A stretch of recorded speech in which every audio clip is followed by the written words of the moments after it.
and do subscribe for daily stories.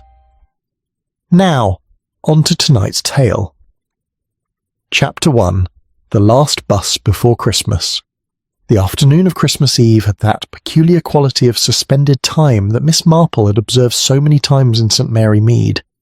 The shops were closing early, wreaths hung on cottage doors, and a light snow had begun to fall, just enough to dust the hedgerows without troubling the roads. It was the sort of day when everything seemed to be holding its breath before the great exhale of Christmas itself. Miss Marple stood at the bus stop near the village green, her shopping basket over one arm and her umbrella hooked neatly over the other. She had promised her old friend Mrs. Bantry that she would call at Gossington Hall that evening for what Eleanor Bantry insisted on calling a simple gathering, though Miss Marple knew from long experience that Mrs. Bantry's simple gatherings were never quite as simple as advertised. Still, the invitation had been kindly meant, and the hall was in Little Shurston, just 3 stops along the bus route.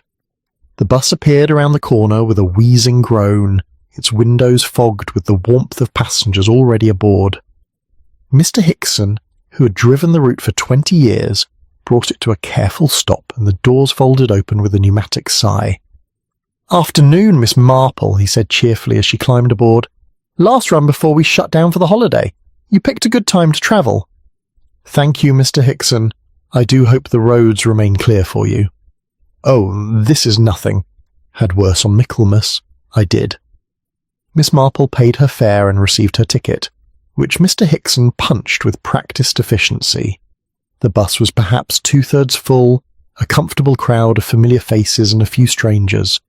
She moved down the aisle, her eyes taking in the scene with the mild interest of someone who had spent a lifetime observing human nature in all its variety. Mrs. Wheaton from the post office sat near the front, surrounded by parcels wrapped in brown paper and string. She nodded to Miss Marple with the expression of one who has accomplished a great deal and is pleased about it. 2 rows behind her, young Timothy Reeves sat reading a newspaper, his bicycle propped awkwardly in the luggage area. He worked as a clerk at the bank and lived with his widowed mother in one of the newer cottages on the edge of the village. In the middle section, Miss Marple recognised Mr. Pemberthy, the chemist, who was engaged in quiet conversation with a woman Miss Marple did not immediately recognise.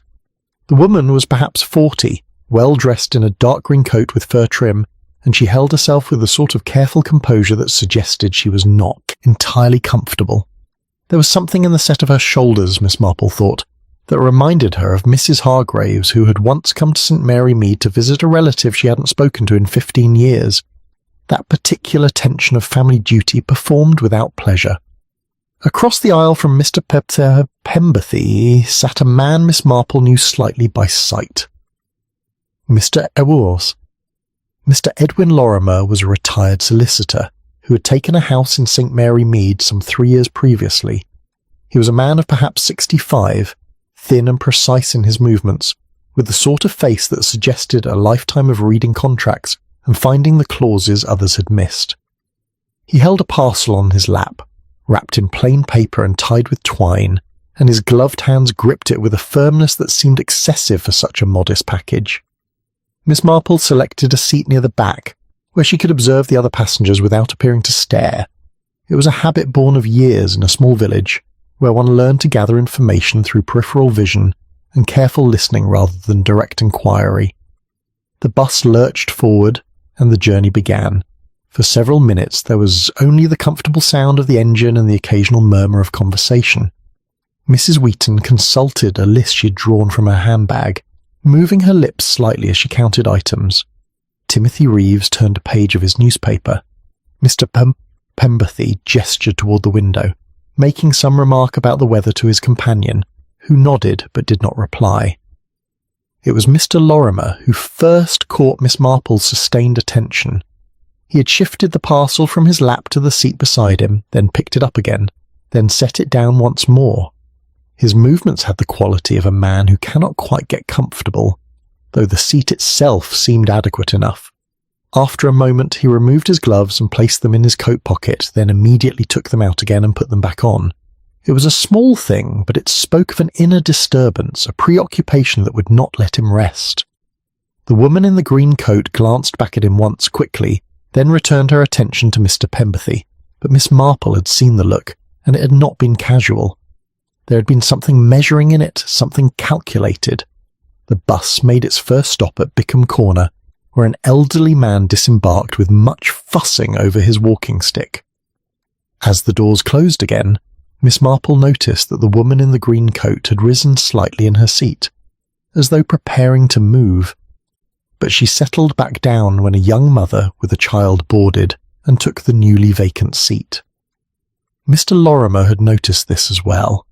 He was looking at the woman with an expression that was difficult to read, not quite hostile, but certainly not friendly. It put Miss Marple in mind of Major Simmons, who had once sat through an entire garden party avoiding his cousin from London, a woman to whom he owed money he could not repay. The bus moved on through the gathering dusk. The snow was falling more steadily now, coating the fields on either side of the road with a clean white blanket. Inside, the windows had fogged completely, creating a sense of isolation, of a small warm world cut off from the cold outside. At the next stop, marked only by a weathered signpost, something unexpected occurred. Mr. Lorimer half rose from his seat as the bus slowed. His hand reached for the bell, but he did not pull it. He stood there for a moment, bent slightly under the low ceiling, his face turned toward the door. Then, quite deliberately, he sat back down. Miss Marple's eyes narrowed slightly. It had been a decided movement, not the vague uncertainty of someone who had forgotten their stop. He had intended to get off, and then had changed his mind. Or perhaps, and this was the thought that came to her quite unbidden, he had been prevented from doing so. She glanced around the bus, but no one else seemed to have noticed anything unusual. Mrs. Wheaton was still absorbed in her parcels. Timothy Reeves had dozed off, his newspaper sliding toward the floor. Mr. Pemberthy and the woman in green had turned their attention to the snowy landscape outside, but Miss Marple had seen Mr. Lorimer's eyes in that moment of decision, and she had seen something that reminded her very much of a cornered animal, not frightened exactly, but aware of being trapped, of having no good choices remaining. The woman in the green coat rose from her seat and moved down the aisle, steadying herself against the seats as the bus swayed. She stopped beside Mr. Lorimer. "I'm so sorry to trouble you," she said, her voice pleasant and cultured. "But might I sit here for a moment? I'm feeling rather unsteady with emotion." Mr. Lorimer looked up at her, and for just an instant Miss Marple saw something pass between them. Recognition, certainly. But more than that, a kind of wary acknowledgement, like two chess players meeting over a board. "Of course, see?" He said stiffly, though he did not move his parcel. How kind. This snow is making the roads treacherous, isn't it? The woman settled into the seat across the aisle from him, not beside him, as her words had suggested. "I do hope Mr. Hickson can manage the route safely." "He's driven it long enough," Mr. Lorimer said shortly. "Yes, I suppose he has." She smiled, and it was a pleasant smile, but Miss Marple noticed that it did not quite reach her eyes. One does become complacent with familiar things, though. It's the unexpected that catches us out. There was a brief silence. Mr. Bumey's and Mr. Lorimer's hands tightened on his parcel. "I don't believe I know you," he said at last. "Oh, but you do, Uncle Edwin," the woman said quietly, "though it has been some time." The word uncle hung in the air between them. Miss Marple, watching from her seat at the back, saw Mr. Lorimer's face go rigid, saw his fingers whiten where they gripped the parcel. "I see," he said after a long moment. "And are you visiting for Christmas?" "In a manner of speaking. I thought it time we renewed our acquaintance. After all, family is so important at this time of year, don't you think?" Her tone was perfectly pleasant, perfectly appropriate. But Miss Marple had heard that tone before in village sitting rooms and church vestries, whenever someone was saying one thing while meaning quite another. It was the tone Mrs. Caldwell had used when speaking to her sister about the inheritance, just before the unfortunate incident with the tea-urn. The bus rumbled on through the snow, carrying its passengers toward their various destinations. Miss Marple looked out the window at the white fields, but her mind was turning over what she had just witnessed. A man who had chosen not to leave the bus. A woman who called him uncle and spoke of family with a smile that held no warmth. A parcel gripped too tightly. She thought of something her nephew Raymond had once said, that mysteries only happened in books and remote country houses. But Miss Marple knew better. Mysteries happened wherever human nature was found, and human nature was everywhere, even, perhaps especially, on a village bus on Christmas Eve, where everyone assumed they were safe because they were in public, surrounded by witnesses. The snow continued to fall, soft and silent, as the bus carried its passengers into the gathering darkness. Chapter 2. Seats taken without thought. The bus continued its steady progress through the deepening afternoon, the rhythm of the engine creating a kind of drowsy comfort that belied the tension Miss Marple had observed between Mr. Lorimer and his niece. For that was clearly what the woman was, though the relationship appeared to be neither close nor cordial. Miss Marple had always found it instructive to observe where people chose to sit when given the freedom to do so. In church, for instance, the same families occupied the same pews year after year, as though they had been assigned by some ancient decree rather than mere habit. Mrs. Price Ridley always sat 3 rows from the front on the left, never 4, never 2. The Bantry family had occupied the same pew since Colonel Bantry's grandfather had paid for the roof repairs in 1867. Even temporary visitors seemed to gravitate toward particular spots with an instinct that suggested something deeper than random choice. The same principle she had noticed applied to the bus. Mrs. Wheaton always sat near the front, where she could chat with Mr. Hickson if the mood took her, and be first to disembark at her stop.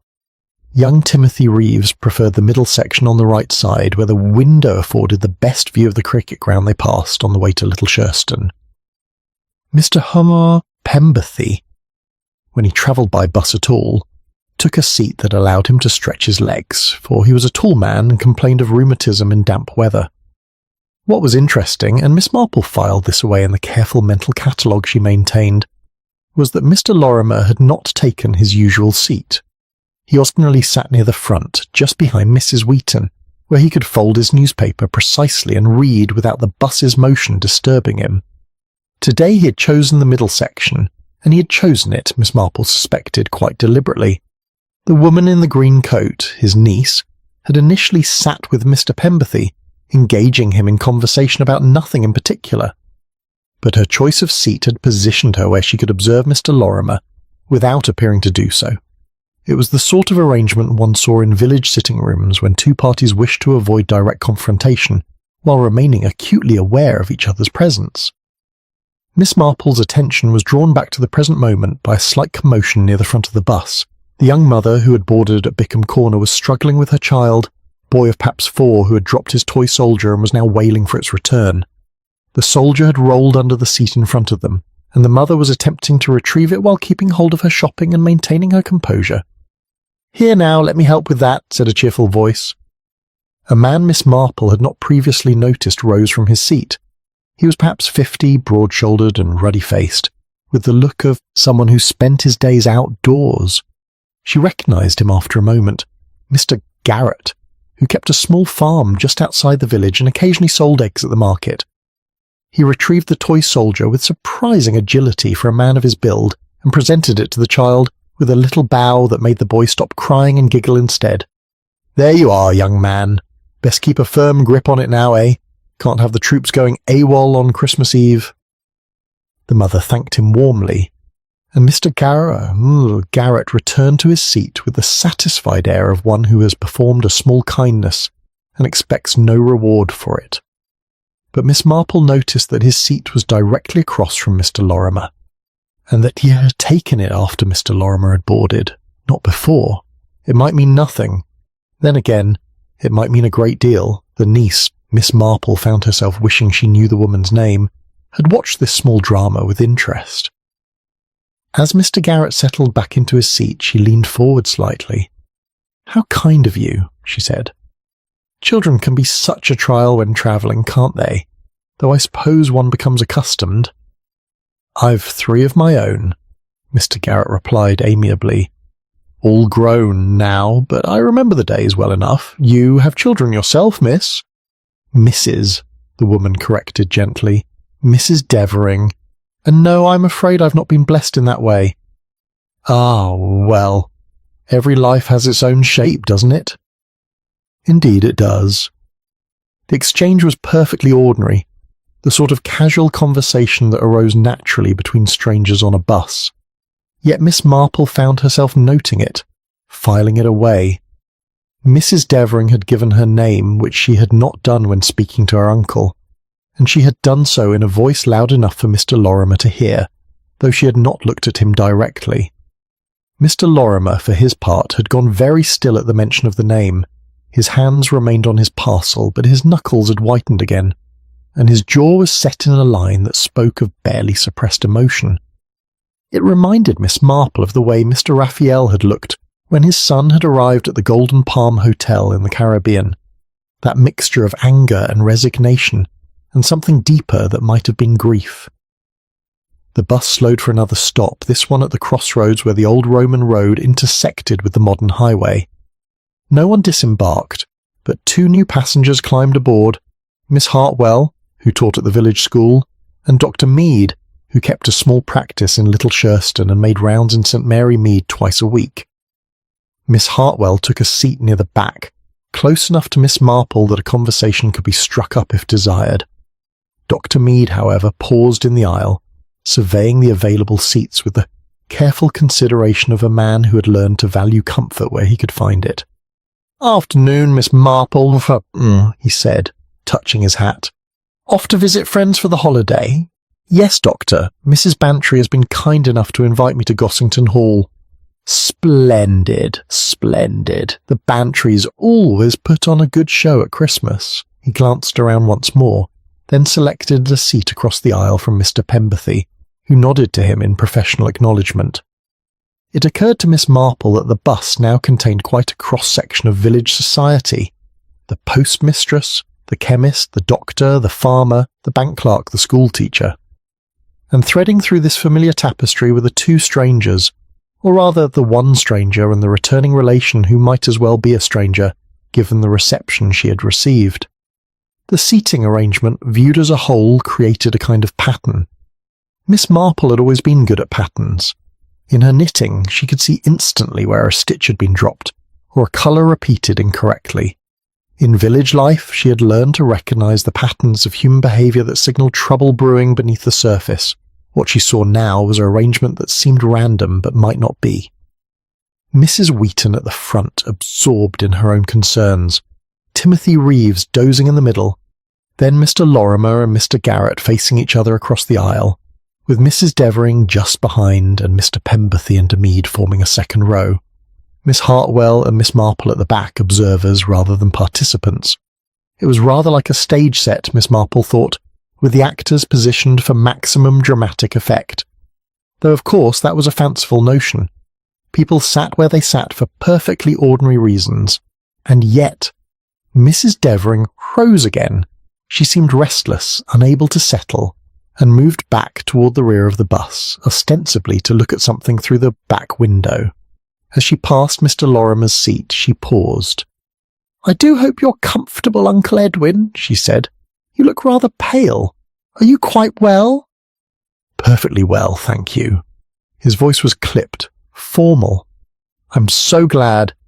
It would be terrible if anything were to happen to you, especially now, especially before—" She stopped, smiled.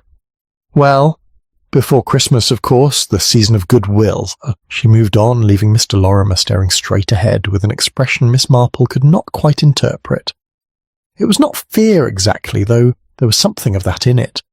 It was more the look of a man who has been reminded of something he would prefer to forget, some obligation or threat that hangs over him like a sword.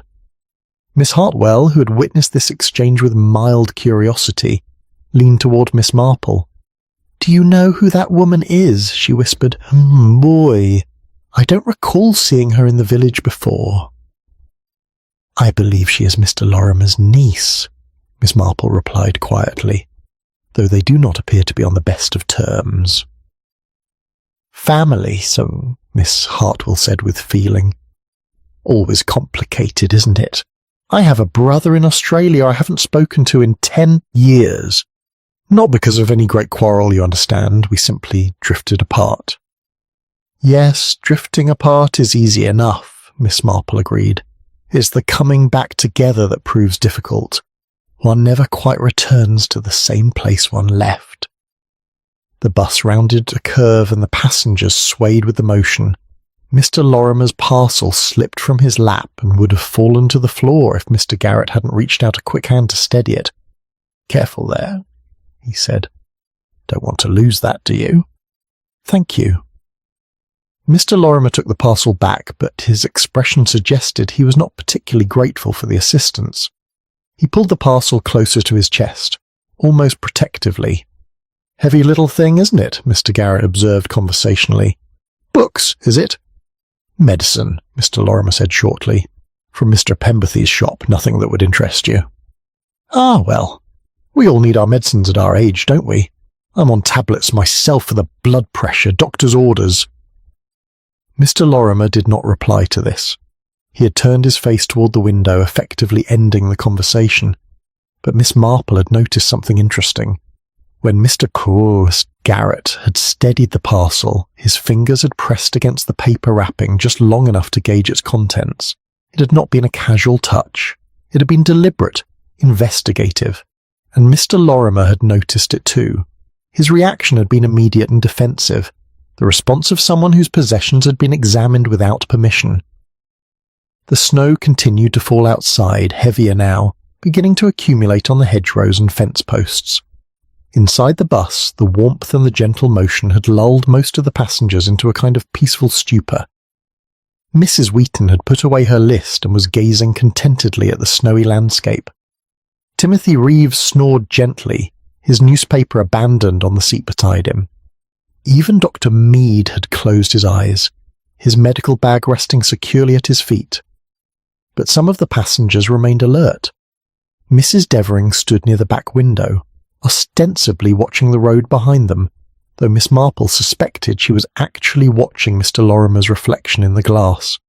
Mr. Garrett sat with his arms crossed, his eyes half closed but not quite shut, the posture of a man who appeared relaxed but was actually quite watchful, and Mr. Lorimer himself sat rigid in his seat, his parcel clutched to his chest, his eyes fixed on nothing in particular.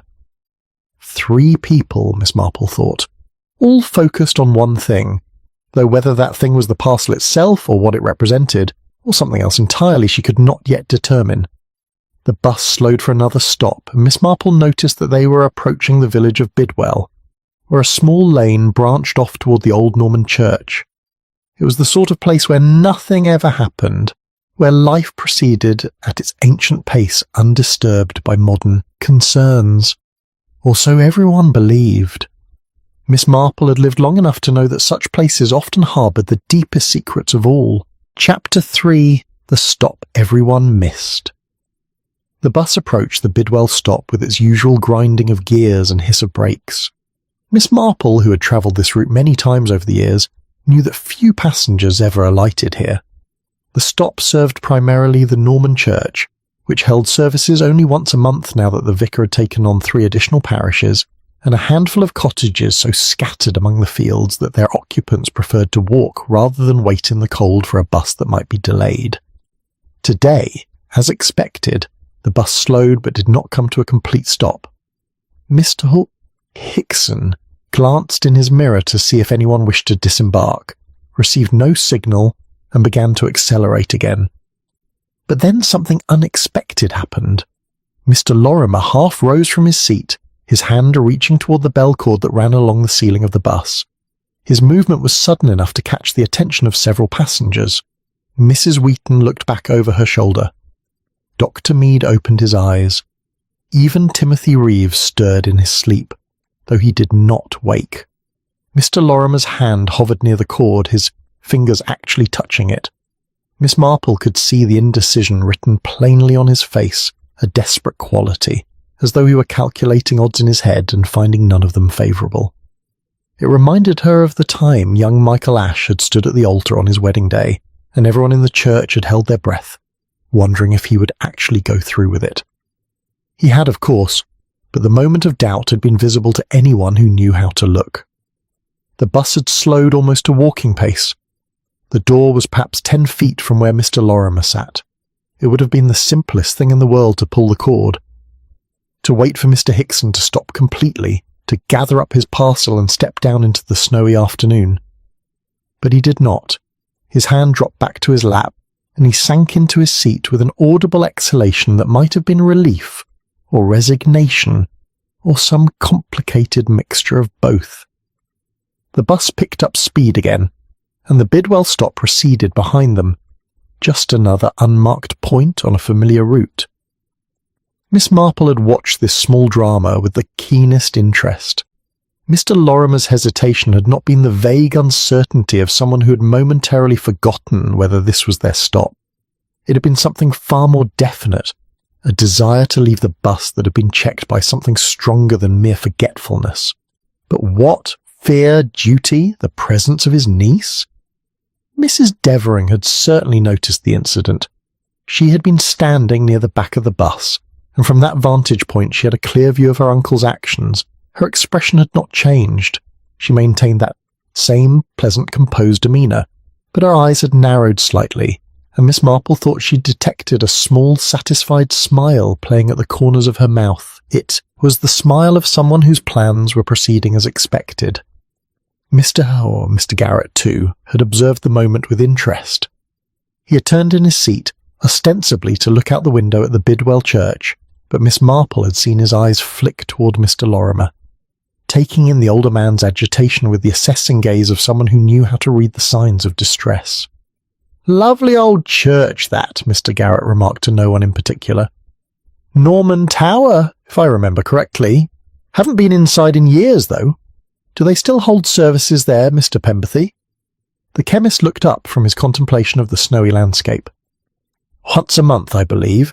The vicar from Little Shurston comes over when he can spare the time. Pity. These old country churches deserve better than neglect."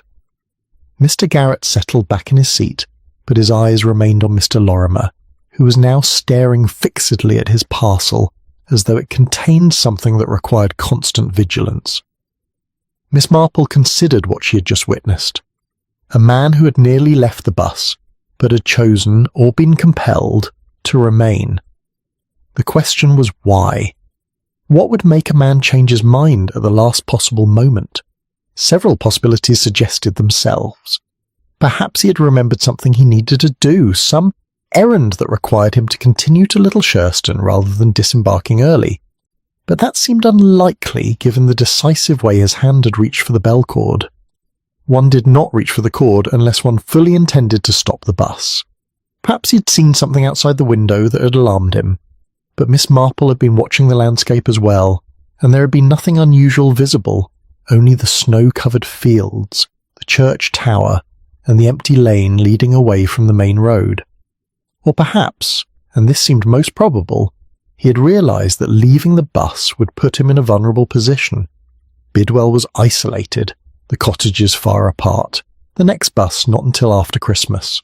A man alone on that country lane, with a parcel that apparently contained something of value or significance, might find himself in an awkward situation if someone else chose to disembark with him.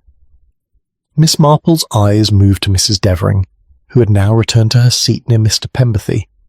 The woman had taken out a compact and was examining her reflection with the casual attention of someone who had nothing more important to think about than her appearance.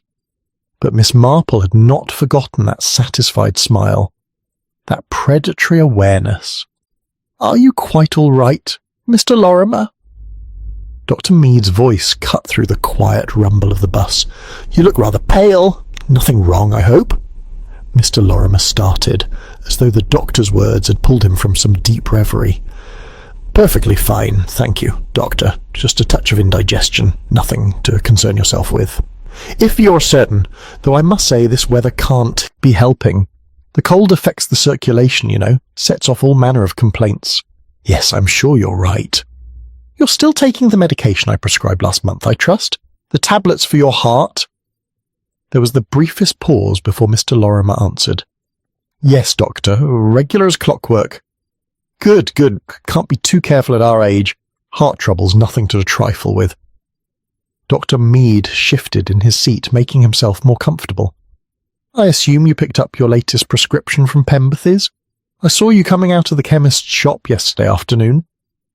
Mr. Lorimer's hands tightened on his parcel. Yes, indeed. Mr. Pemberthy was very efficient, as always. Mr. Pemberthy acknowledged this compliment with a small nod. We do our best, Mr. Lorimer, though I must remind you those tablets should be taken with food, not on an empty stomach. I'm aware of the instructions, thank you. Miss Marple found this exchange illuminating in several respects. First, it confirmed that the parcel did indeed contain medicine, heart medication, no less, which suggested Mr. Lorimer had a serious condition that required regular treatment. Second, it established that Mr. Pemberthy had prepared the prescription, which meant the chemist knew exactly what was in the parcel. And third, it revealed that Dr. Mead was aware of Mr. Lorimer's health issues and was concerned enough to inquire after them in public. It also meant that if something were to happen to Mr. Lorimer's medication, if it were to be tampered with or replaced, the consequences could be severe, potentially fatal. Mrs. Devering had listened to this exchange with apparent disinterest, but Miss Marple noticed that she had stopped examining her compact and was now gazing out the window with a fixed attention that seemed excessive for a snowy landscape that offered nothing of particular interest. The bus rumbled on through the gathering dusk. Inside, the warmth had become close, almost stifling, and several passengers had loosened their coats or scarves. The windows were completely fogged now, obscuring the view outside and creating an odd sense of isolation, as though the bus existed in its own little world, disconnected from the familiar countryside through which it travelled. Miss Marple shifted slightly in her seat, adjusting her shopping basket. As she did so, she caught Miss Hartwell's eye, and the schoolteacher leaned toward her with the confidential air of someone who wishes to share an observation. That Mr. Lorimer seems rather agitated, doesn't he? Miss Hartwell whispered. I do hope nothing's wrong.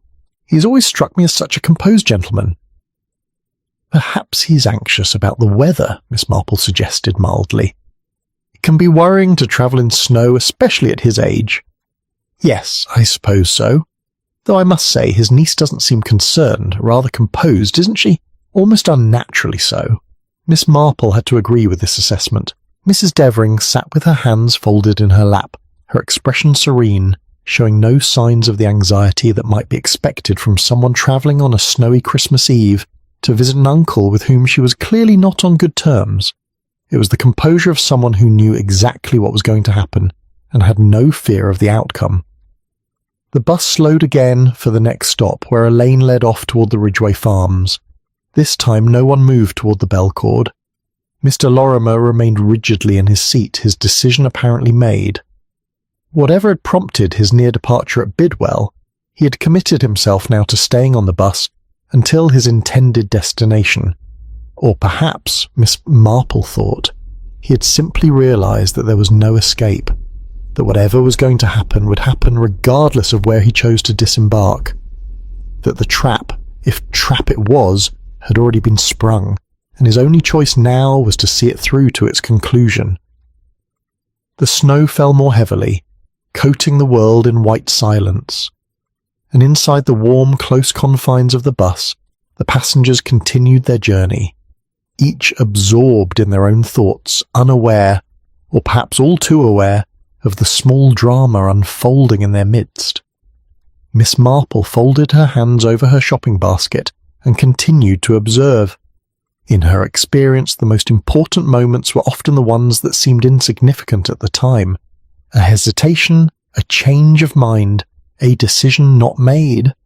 These were the things that revealed character, and character, as she had learned over many years in St. Mary Mead, was everything. Chapter 4. A Courtesy Offered. The bus continued its steady progress through the snowy afternoon, the rhythm of its motion and the warmth of its interior creating a drowsy atmosphere that seemed at odds with the tension Miss Marple had observed building among certain passengers. Outside, the world had become a study in white and grey, the snow falling steadily now, coating the hedgerows and fields in a blanket that softened all edges and muffled all sound. It was perhaps 10 minutes after the Bidwell stop when the incident occurred that would later seem, to Miss Marple's reflective mind, the pivot upon which everything else turned. Mr. Lorimer had been sitting with his parcel clutched to his chest, his posture rigid and uncomfortable. The parcel itself was not particularly large, perhaps the size of a small book, but he held it as though it was something precious and fragile, something that required constant protection. His gloved hands gripped the brown paper wrapping with a tension that must have been exhausting to maintain. Mrs. Devering, who had been sitting across the aisle and one row behind her uncle, rose from her seat as the bus swayed around a gentle curve. She steadied herself against the seat backs, moving with the practiced ease of someone accustomed to travelling on buses and trains. As she passed Mr. Lorimer, she paused, looking down at him with an expression of concern that might have been genuine had Miss Marple not observed the calculating look in her eyes just moments before. "Uncle Edwin," she said, her voice pitched to carry sympathy without being loud enough to disturb the other passengers unnecessarily. "You look terribly uncomfortable holding that parcel in such a way. You'll give yourself cramp." Mr. Lorimer looked up at her, his expression guarded. "I'm perfectly comfortable, thank you." "But you're not. Are you? I can see your hands are quite stiff. Why don't you let me hold it for a moment? Just while you adjust yourself in your seat. You'll feel much better if you can stretch properly." There was something in her tone that reminded Miss Marple of the way Mrs. Bantry's sister used to offer to hold the family jewellery while Eleanor changed for dinner, a courtesy that was really an assertion of rights, a reminder that what belonged to one might equally belong to another. The offer contained within it an assumption of familiarity that the recipient might not wish to grant but would find awkward to refuse. Mr. Lorimer hesitated. His hands remained where they were, but Miss Marple could see the conflict playing across his features. To refuse outright would be churlish, would invite questions and attention from the other passengers, but to accept would mean placing his parcel and whatever it contained in the hands of someone he clearly did not trust. "Really, I'm quite all right," he said at last, his voice strained. "Don't be silly. You can't sit like that all the way to Little Shurston. Here, let me just—" And before he could protest further, Mrs. Devering had reached down and gently but firmly extracted the parcel from his grip. It was done so smoothly, with such an air of natural helpfulness, that to resist would have required an overt struggle that would have drawn the attention of everyone on the bus.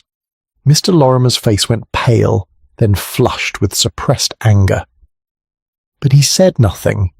He could say nothing, not without creating a scene that would have been far more revealing than the simple act of allowing his niece to help him. "There now," Mrs. Devering said brightly, holding the parcel in one hand while steadying herself with the other. "That's much better, isn't it? Now you can stretch properly. These bus seats are so cramped, especially for someone of your height." She stood there in the aisle, the parcel in her possession, while Mr. Lorimer made a show of adjusting his position in the seat. His movements were mechanical, automatic, and his eyes never left the parcel. Miss Marple was reminded of a mother watching a toddler who had wandered too near the edge of a pond. That quality of focused vigilance that came from knowing exactly how quickly disaster could strike. The bus swayed again as it navigated another curve, and Mrs. Devering shifted her weight to maintain her balance. The parcel moved with her, now out of Mr. Lorimer's immediate reach, held casually in her hand, as though it were nothing more significant than a book borrowed from the lending library. "How long has it been since we've seen each other, Uncle?" she asked conversationally. 5 years? 6? 7, Mr. Lorimer said tightly. "It was 7 years this past September." "Was it really? How time does fly. And in all that time not a word between us. One might almost think there had been some sort of falling out." "One might think that, yes. But there wasn't, was there? Just a natural drifting apart the way families do." Mr. Lorimer's jaw tightened. "If you say so." Mr. Pemberthy, who had been listening to this exchange with the mild interest of someone passing time on a journey, cleared his throat diplomatically. Family relationships can be complicated, he observed. I have cousins in Wales I haven't seen in 20 years. Not through any quarrel, you understand, simply distance and circumstance. How very understanding of you, Mr. Pemberthy, Mrs. Devering said, turning her smile on the chemist. Though I wonder if all separations are quite so innocent. Sometimes people avoid each other for very specific reasons, don't they? I suppose they do, Mr. Pemberthy agreed, though he looked somewhat uncomfortable at the direction the conversation had taken. Mrs. Devering turned back to her uncle, the parcel still held loosely in her hand. Are you comfortable now? Shall I return this to you? For a moment Mr. Lorimer seemed about to snatch it back immediately, but then something in his expression changed, a kind of weary resignation, as though he had calculated the odds and found them not in his favour. If you would be so kind, he said, his voice carefully neutral. Of course, but Mrs. Devering did not immediately hand the parcel back. Instead, she held it for a moment longer, her fingers adjusting their grip as though testing its weight. It's heavier than it looks. Medicine, you said. You must be taking quite a lot of it. The prescription is for several weeks, Mr. Lorimer replied stiffly. Several weeks, I see. She handed the parcel back to him, but the movement was deliberate, almost ceremonial, as though the act of returning it carried some significance beyond the mere physical transfer of an object from one person to another. One does hope you'll be diligent about taking it properly. Heart conditions can be so dangerous if not properly managed. Mr. Lorimer took the parcel and immediately clutched it back to his chest, his relief at having it returned warring with his anger at having it taken in the first place. I'm quite capable of managing my own health, thank you. I'm sure you are, though at your age and with your condition, one can never be too careful, can one? Mistakes can happen so easily. A wrong dosage, a medication taken at the wrong time, an unfortunate interaction with something else. She smiled pleasantly. But of course you have Dr. Mead to advise you, and Mr. Pemberthy to ensure everything is prepared correctly. There was something in the way she said this last part that made Miss Marple's attention sharpen. It was not quite a threat, not quite an insinuation, but something that lived in the territory between the two. It put her in mind of the time Mrs. Caldwell had remarked to her sister that it was so fortunate the T-Urn's temperature gauge was working properly, just before the unfortunate incident that had resulted in the sister's hospitalization. The words had been innocuous enough, but the intent behind them had been perfectly clear to anyone who knew how to listen. Mrs. Devering moved back to her seat, leaving Mr. Lorimer to clutch his parcel with renewed desperation. But Miss Marple had observed something interesting during that brief moment when the parcel had been in Mrs. Devering's possession. The woman's fingers had explored the wrapping with a subtle, searching movement, as though trying to determine the exact shape and contents of what lay within. It had been done so quickly and naturally that anyone not specifically watching for it would have missed it entirely. But Miss Marple had been watching, and she had seen. Mr. Garrett, who had observed this entire exchange from his seat across the aisle, caught Miss Marple's eye for just a moment. There was something in his expression that suggested he too had found the incident worthy of note. He shifted in his seat, crossing his arms, and settled back with the air of someone who was content to wait and see what would happen next. The bus rumbled on through the snow. Mrs. Wheaton, oblivious to the small drama that had unfolded behind her, was now engaged in conversation with Mr. Hickson about the likelihood of the weather clearing by Boxing Day. Timothy Reeves continued to doze, his newspaper sliding further toward the floor with each sway of the bus. Dr. Mead had closed his eyes again, though whether he was actually sleeping or simply resting was impossible to determine. Miss Hartwell leaned toward Miss Marple once more, her voice barely above a whisper. That was rather odd, wasn't it? The way she took his parcel like that. People often try to be helpful, Miss Marple replied mildly, though sometimes their help is not as welcome as they might think. She didn't seem particularly concerned with whether it was welcome or not. Rather presumptuous, if you ask me. Miss Marple said nothing to this, but she privately agreed with the assessment. Mrs. Devering had taken the parcel not out of genuine concern for her uncle's comfort, but for her own purposes, and whatever those purposes were, they had been at least partially satisfied by that brief period of possession. The question was what exactly she had learned or accomplished in those few moments. Had she been testing the weight, trying to confirm what was inside? Had she been looking for some way to open it undetected? Or had she simply been asserting her power over her uncle, demonstrating that what was his could be taken from him at will? Miss Marple turned these questions over in her mind as the bus continued its journey. The light outside was fading now, the short winter afternoon drawing toward evening. Soon they would reach Little Shurston, and the passengers would disembark and go their separate ways, and this strange little journey would be over. But Miss Marple had the distinct feeling that something significant had occurred on this bus, something that would have consequences beyond this single afternoon. The taking of the parcel, however briefly, had changed something. It had established a precedent, a pattern. It had shown that Mr. Lorimer's possessions, and by extension Mr. Lorimer himself, were not as secure as he might have believed. And that, Miss Marple reflected, was often the first step towards something far more serious. Once someone had demonstrated that they could take what belonged to another, the question became not whether they would do so again, but when. The snow continued to fall soft and silent as the bus carried its passengers onward through the gathering dusk. Chapter 5. The parcel under the seat. The afternoon had worn on, and the interior of the bus had taken on that peculiar quality of shared space that becomes increasingly intimate as darkness falls outside. The fogged windows created a sense of enclosure, of being cut off from the world beyond the glass, and the passengers had settled into that quiet, contemplative state that often accompanies the final stages of a journey. Miss Marple had been watching Mr. Lorimer with the steady, unobtrusive attention that years of village life had taught her to perfect.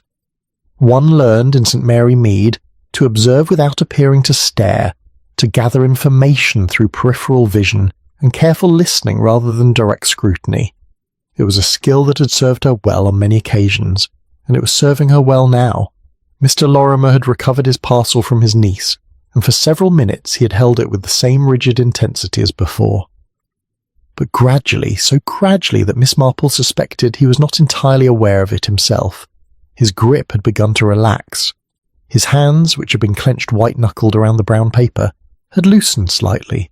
His shoulders, which had been drawn up almost to his ears with tension, had dropped to a more natural position. It was the exhaustion of sustained vigilance, Miss Marple thought. One could not maintain that level of alertness indefinitely.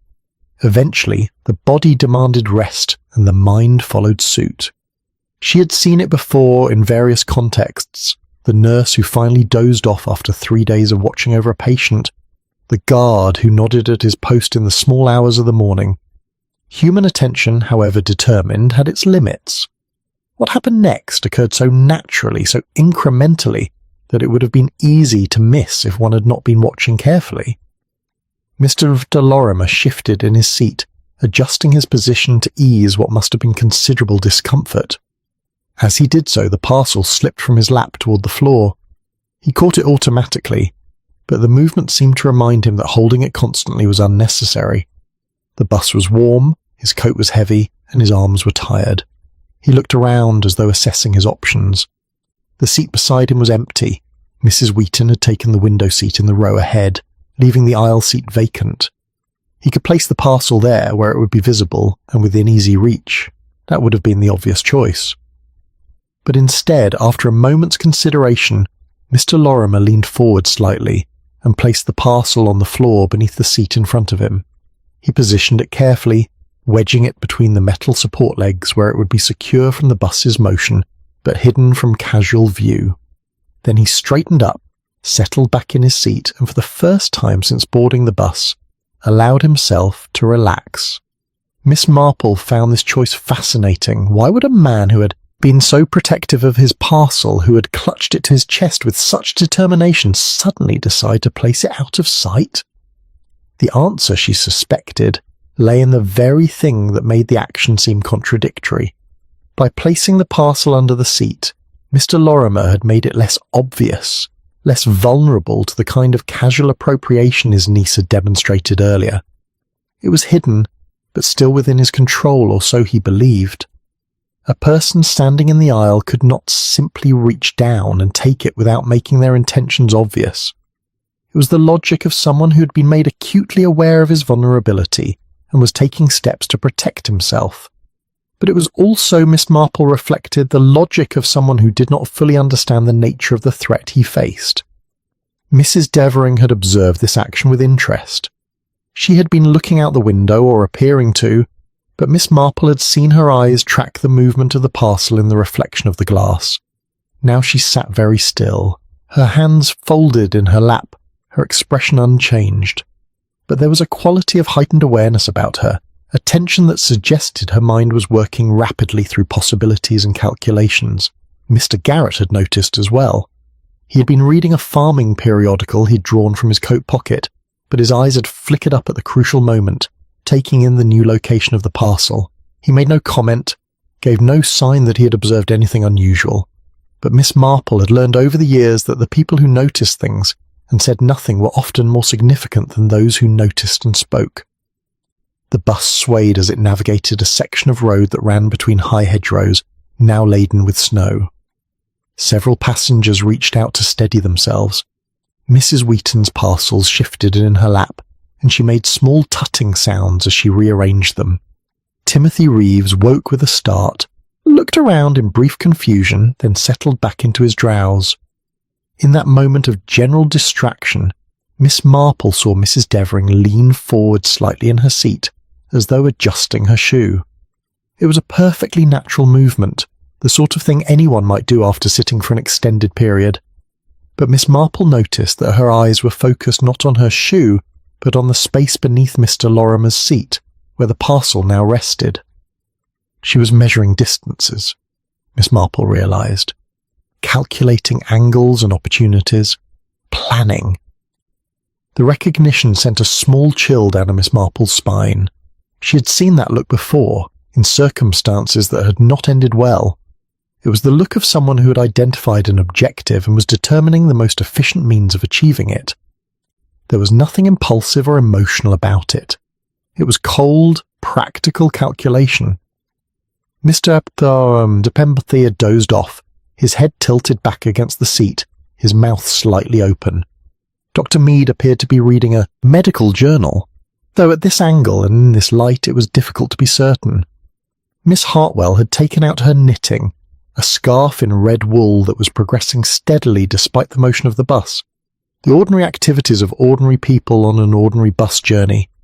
And yet, beneath this surface of normality, something else was occurring, something that had the quality of a chess game with pieces moving into position and strategies being contemplated.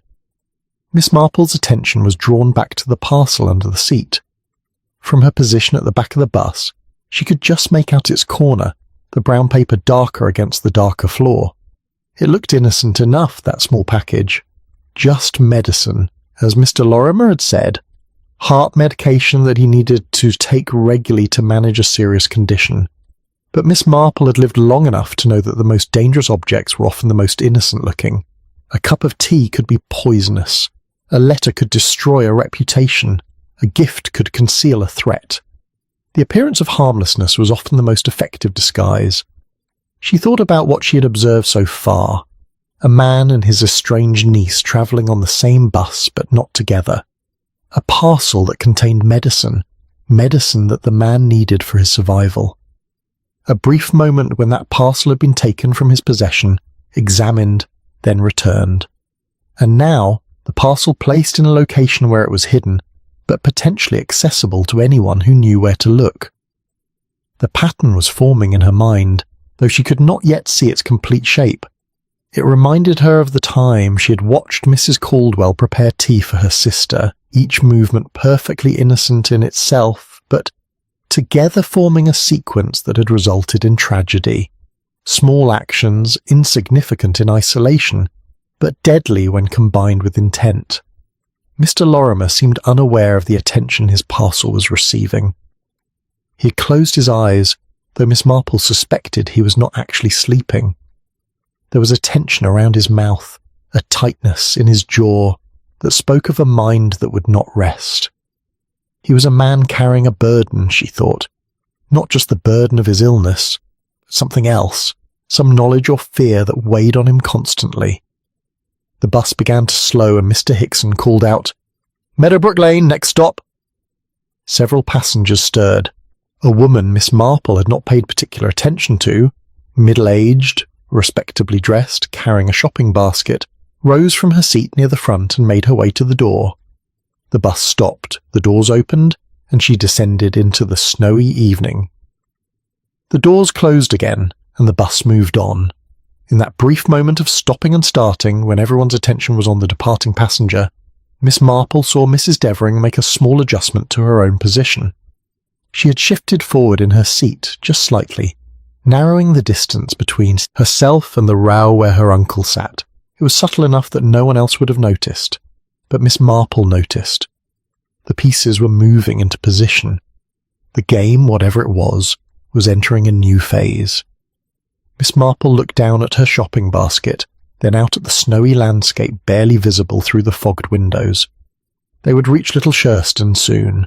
The journey would end, the passengers would disembark, and everyone would go their separate ways. But Miss Marple had the distinct feeling that for some of these passengers, the journey was far from over. In fact, it might just be beginning. The parcel remained where Mr. Lorimer had placed it, wedged carefully beneath the seat, hidden but not secure, protected but not safe. And somewhere in the subtle dance of attention and inattention that was occurring on this bus, someone was waiting for their moment. Miss Marple folded her hands over her basket and continued to watch, her eyes missing nothing, her mind filing away each small detail for future reference. In her experience, the truth always emerged eventually. One simply had to be patient, observant, and willing to see what others overlooked. The snow fell steadily, and the bus carried its passengers onward into the gathering darkness. Chapter 6. A Conversation Cut Short. The bus had left Meadowbrook Lane behind and was now travelling through a stretch of road that Miss Marple knew well. It ran between two estates, the Ashford property on the left and the old Grantham place on the right, both hidden from view by high hedges and stone walls that dated back centuries. In summer, this section of the route was pleasant, shaded by ancient oaks. In winter, with snow falling and darkness gathering, it had a more austere quality, almost melancholy. Miss Marple had been watching the subtle positioning between Mr. Lorimer and his niece with the attention she might have given to a complicated problem in her knitting, one that required careful observation to determine where the pattern had gone wrong, and she was increasingly certain that something had indeed gone wrong, though the exact nature of the problem remained elusive. Mrs. Devering had remained in her forward-leaning position, ostensibly looking out the window at the passing landscape, though there was precious little to see through the fogged glass.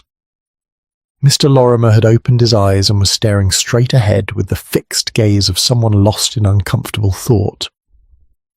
The parcel remained where he had placed it, wedged beneath the seat in front of him, temporarily forgotten in whatever internal debate was occupying his mind. It was perhaps 5 minutes after the Meadowbrook Lane stop when Mrs. Devering rose from her seat. She did so with the same casual grace she had displayed earlier, steadying herself against the seatbacks as the bus swayed.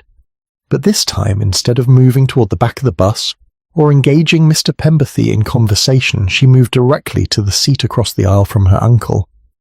"Uncle Edwin," she said, her voice low enough that it would not carry to the other passengers, "I think we should talk." Mr. Lorimer's jaw tightened. "I have nothing to say to you."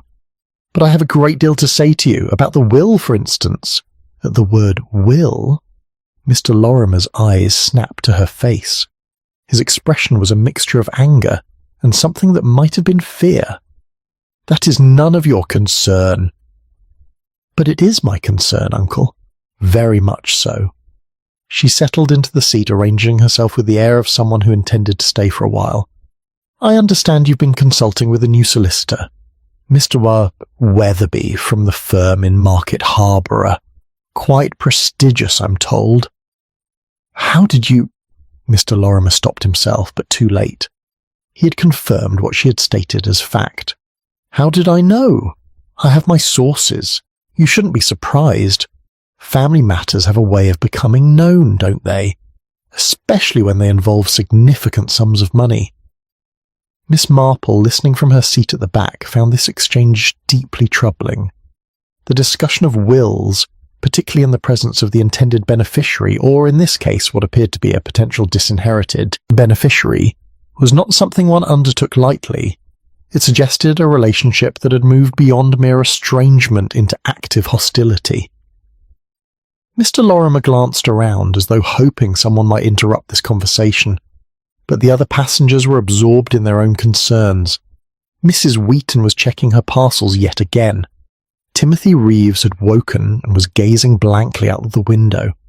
Mr. Pemberthy and Dr. Mead were both dozing. Mr. Garrett appeared to be reading his farming periodical, though Miss Marple noticed that he had not turned a page in several minutes. "I don't know what you think you've learned," Mr. Lorimer said finally, "but my affairs are my own.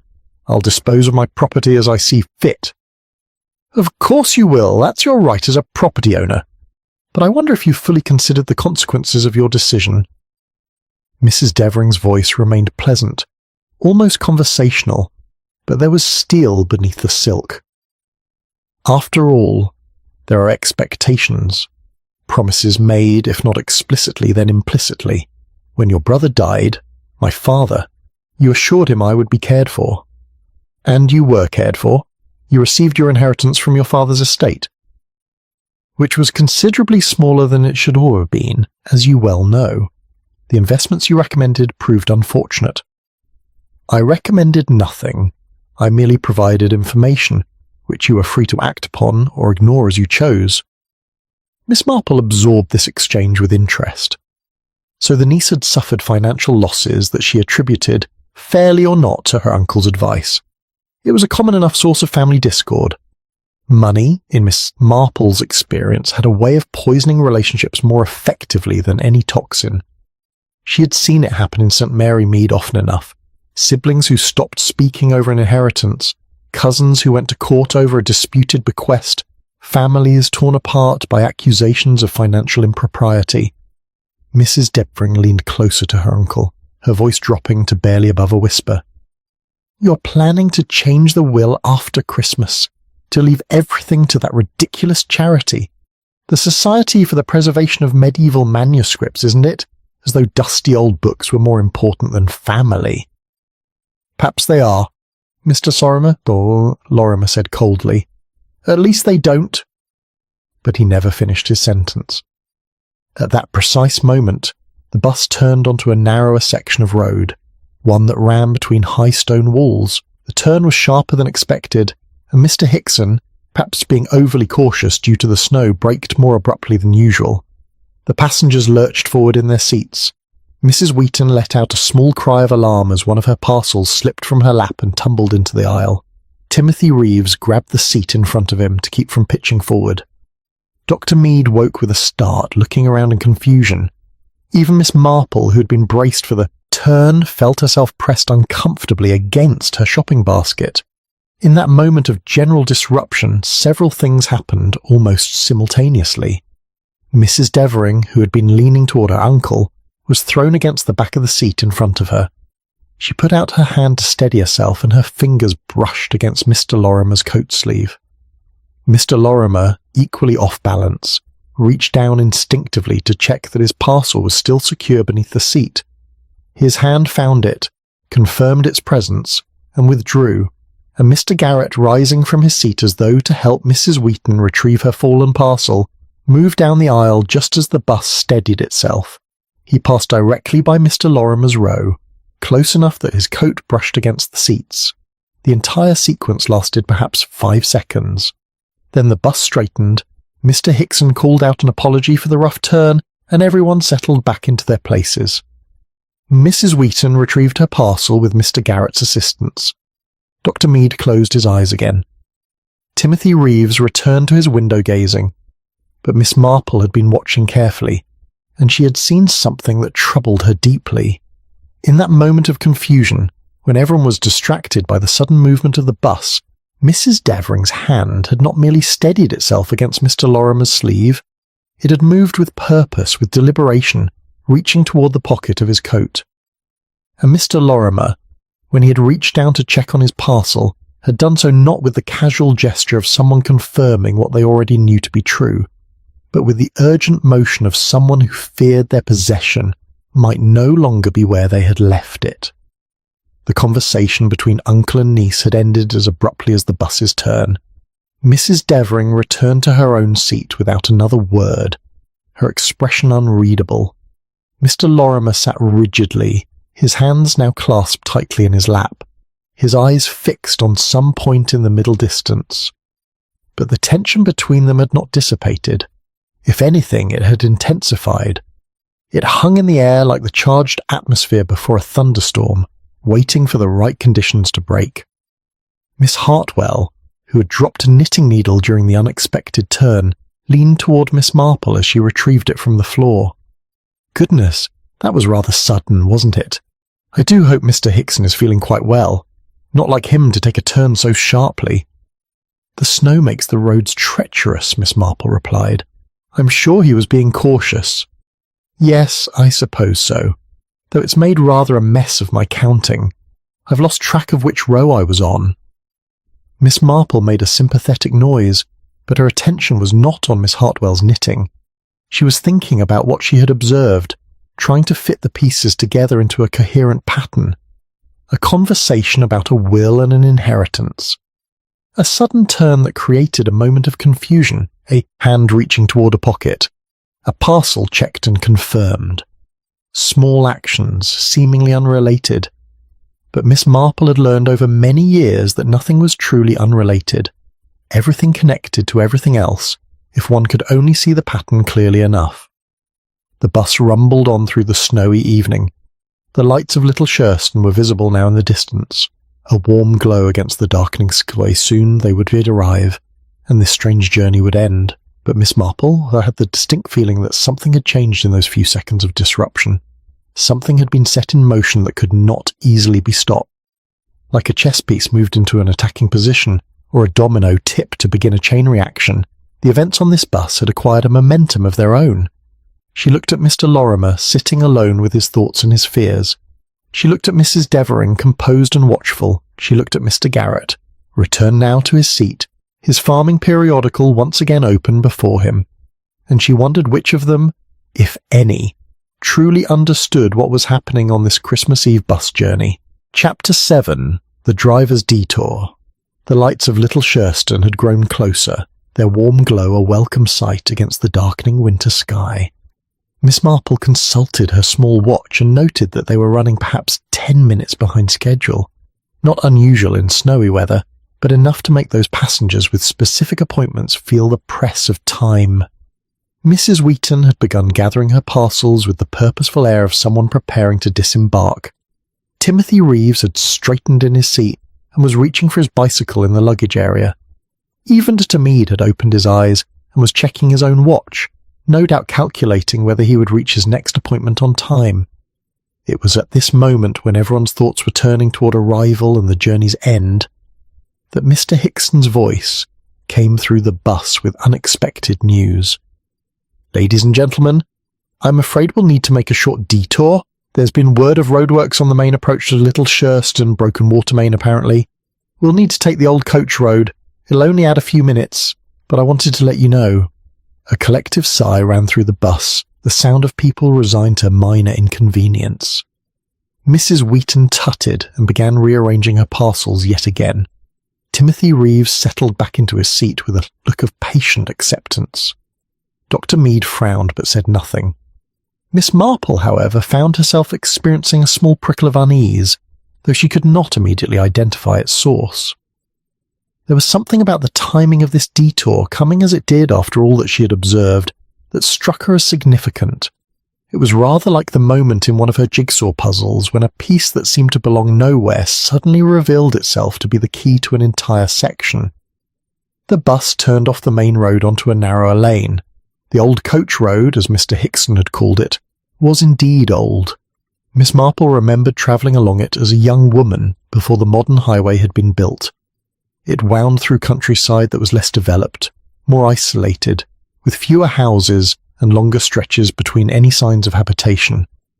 The snow was deeper here, having been less disturbed by traffic, and the bus's progress slowed considerably. The engine laboured slightly as Mr. Hickson navigated the unfamiliar conditions with caution. The fogged windows made it difficult to see outside, creating an even stronger sense of isolation than before. Miss Marple noticed that Mr. Lorimer had gone very pale. His hands gripped the armrests of his seat, and he was breathing more rapidly than seemed warranted by the circumstances. It was the reaction of someone who saw danger where others saw merely inconvenience. Mrs. Devering had noticed her uncle's distress as well. She sat very still in her seat, her eyes fixed on him with an intensity that was almost predatory. There was something calculating in her expression, as though she were measuring his fear and finding it useful. The bus continued along the coach road for perhaps 3 minutes, the houses and cottages of Little Shurston growing more distant rather than closer. Then, quite suddenly, Mr. Hickson brought the bus to a complete stop. "Sorry about this, folks," he called back. "Need to check something with the engine. Won't be more than a minute or two." He opened the door and descended into the snow, leaving the engine running but the bus stationary. The passengers could hear him moving around outside, could hear the creak of the bonnet being opened, the sound of tools being handled. In the sudden stillness, Miss Marple became acutely aware of the quality of silence that had fallen over the passengers. It was not the comfortable quiet of people content to wait. It was something more charged, more expectant. Several people had turned to look at each other, exchanging glances that suggested uncertainty about whether this stop was quite as routine as Mr. Hickson had made it sound. "I do hope it's nothing serious," Miss Hartwell whispered to Miss Marple. "I promised my sister I'd be there before dark, and it's nearly dark already." "I'm sure Mr. Hickson knows what he's doing," Miss Marple replied, but she found herself watching not the door through which the driver had exited, but the passengers who remained on the bus. Mr. Lorimer had not moved. He sat frozen in his seat, his face now not merely pale but almost grey. His breathing had become shallow, rapid. Miss Marple recognised the signs of a man in considerable distress, whether physical or mental she could not be certain, but it was distress nonetheless. Mrs. Devering rose from her seat. The movement was casual enough, but Miss Marple noticed that she glanced toward the door first, confirming that Mr. Hickson was still occupied outside. Then she moved down the aisle, not toward her uncle this time, but toward the front of the bus, as though she wanted to see what the driver was doing. As she passed Mr. Lorimer's row, she paused. It was the briefest of pauses, perhaps no more than 2 seconds. But in that moment, Miss Marple saw her hand drop to her side, saw her fingers extend slightly toward the space beneath the seat where Mr. Lorimer's parcel rested. "Are you quite all right, Uncle Edwin?" Mrs. Devering asked, her voice carrying just the right note of concern. "You look unwell. Perhaps you should take your medicine now, rather than waiting until you get home. I'm sure Mr. Pemberthy would advise the same." Mr. Pemberthy, who swelled from his O's by the sound of his name, looked up with a startled expression. "What's that? Medicine?" "Oh, yes. Well, if Mr. Lorimer is feeling poorly, by all means he should take his medication as prescribed." "I'm perfectly fine," Mr. Lorimer managed through what appeared to be gritted teeth. "Please leave me alone." "If you're certain, though you really don't look at all well." "Does he, Mr. Garrett?" Mr. Garrett, thus appealed to, looked at Mr. Lorimer with what appeared to be genuine concern. "You do look a bit peaky, if you don't mind my saying so, sir.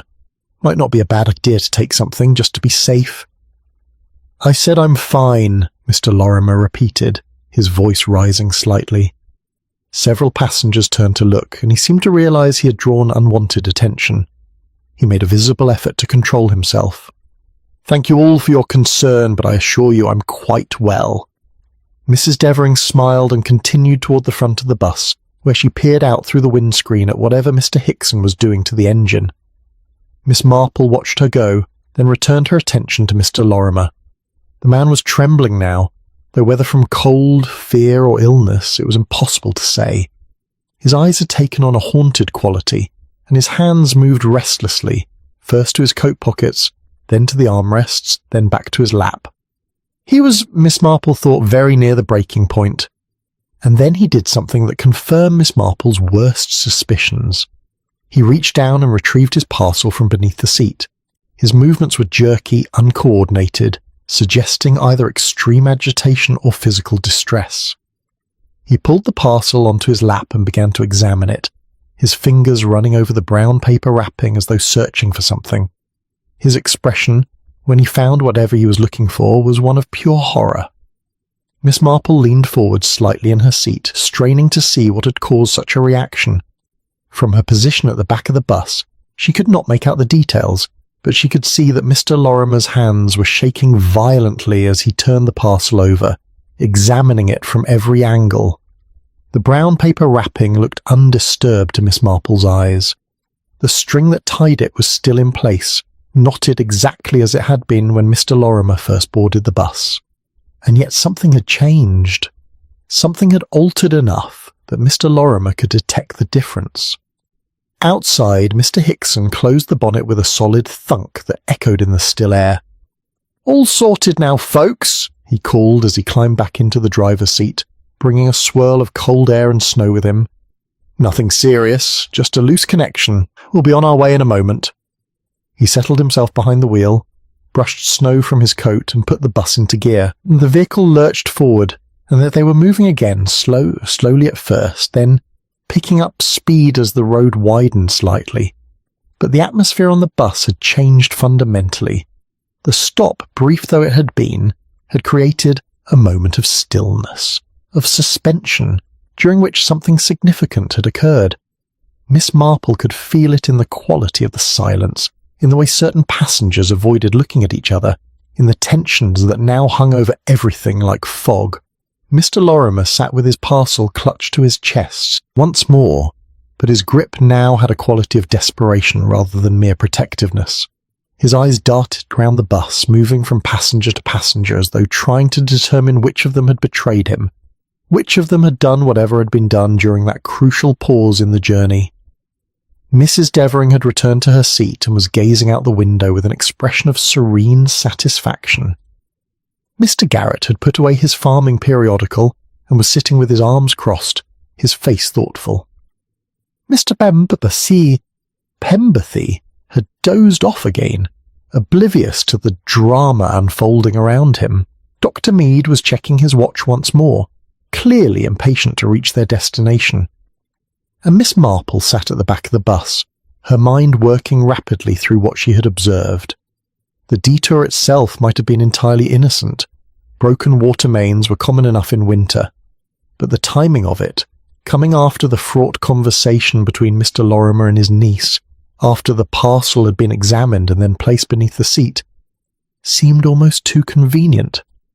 And then there was the stop itself, the unexpected pause, the driver absent from the bus, the passengers left alone in their isolated bubble of warmth and light.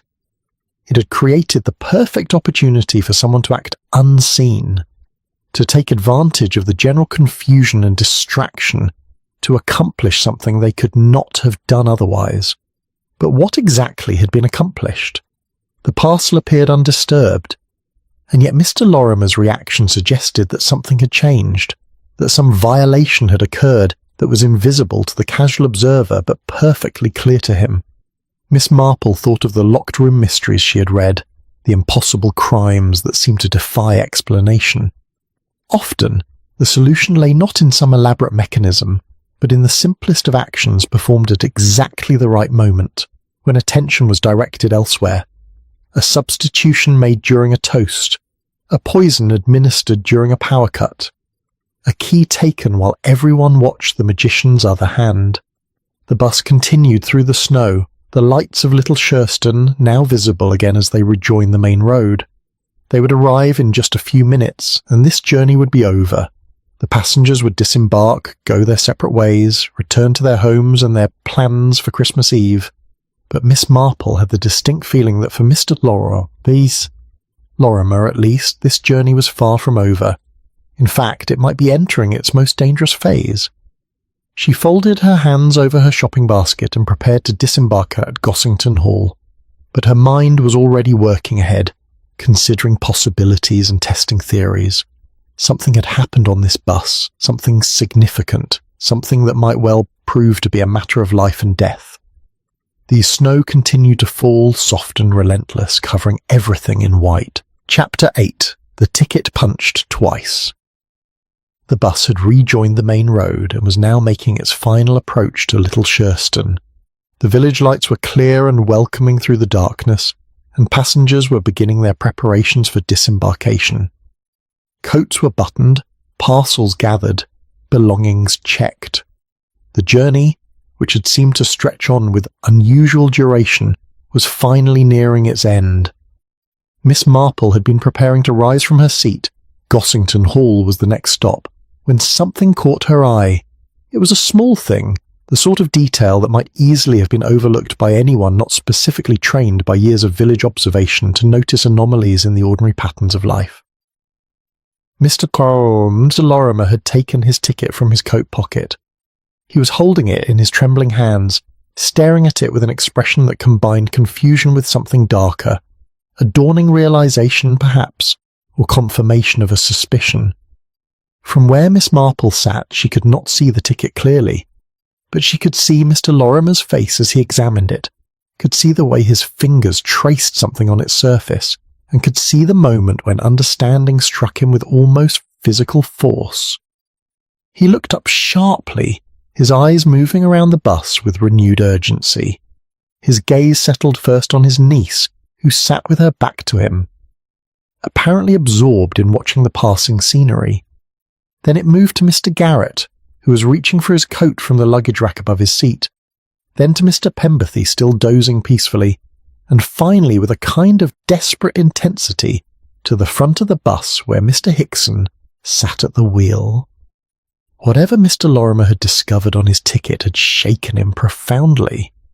His already pale face had gone completely white, and he was breathing in short, shallow gasps that suggested either panic or the onset of some physical crisis. Miss Hartwell had noticed his distress as well. She leaned toward Miss Marple and whispered, "That poor man really doesn't look at all well. Should we ask Dr. Mead to examine him, do you think?" "Perhaps we should," Miss Marple replied. But even as she spoke, she was trying to work out what Mr. Lorimer had seen on his ticket that had provoked such a reaction. A bus ticket was a simple thing. Mr. Hickson punched them when passengers boarded, creating a small hole that indicated the fare had been paid. There was nothing complicated about the process, nothing that could possibly cause alarm, unless... And then Miss Marple saw it.